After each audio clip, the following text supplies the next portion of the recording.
Bernard Chan in Hong Kong, welcome to Hard Talk. Thank you. Any attempt to endanger China's sovereignty and security, challenge the power of the central government and the authority of the Basic Law, or use Hong Kong to carry out infiltration and sabotage activities against the mainland is an act that crosses the red line. Indeed. What is that red line? Well, indeed, the red line is Hong Kong is still very much part of China. You see, the thing about Hong Kong is we are the two systems within the one country. So the red line clearly is you cannot ever mention the separation of China, Sounds Hong like a Kong. threat, though, doesn't it? Don't cross the red line. Well, he says to Hong I think Kongers. he's basically reminding some very small part of Hong Kong that actually have this illusion that Hong Kong can be. I mean, Hong Kong is a full autonomy. We have high degree of autonomy, but doesn't mean that there is any hope of a separation from China. So I think that is basically a reminder to a small part of Hong Kong that may have that illusion. Small part? Well, you know what? A lot of people, a lot of the younger people, they may not have the experience of understanding the changeover. Hong Kong returned to China now for 21 years.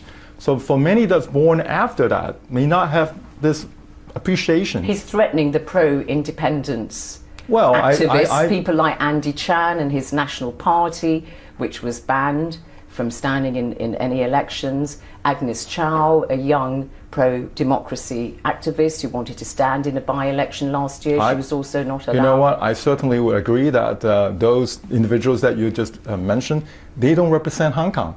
The rest of Hong Kong people, we very much feel that we are part of China. However, but they represent a minority, however small absolutely, that minority they're a minority. might be. But however, this minority cannot be completely ignored, because if you ignore them, this small minority become increasingly might feel that this can be doable, which is not. I mean, Hong Kong can never be an independent part of China. But that may be the case. Harry Lam, the chief executive, whom you advise, has said Hong Kong, our home, is suffering from quite a lot of divisiveness. She said that at the time of her election 2 years ago. Even she accepts that there is this divided opinion in Hong Kong.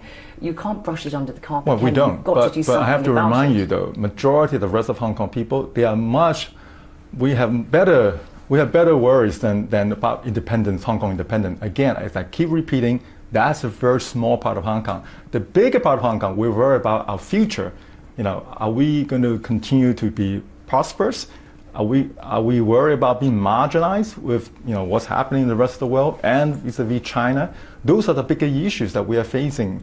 Of housing affordability. We have tons of other topics that we need to pay much more attention than talking about independence of Hong Kong, which is a non-starter. So that's why I kept saying, for the international audience, maybe they feel this is the burning issue, but they are not for Hong Kong people. Not everybody who is a pro-democracy activist necessarily advocates independence. The two things are separate. Is that the case? Because, I mean, you work in business, you come from a family who've been involved in insurance and banking, you sit on the boards of both Chinese and foreign companies.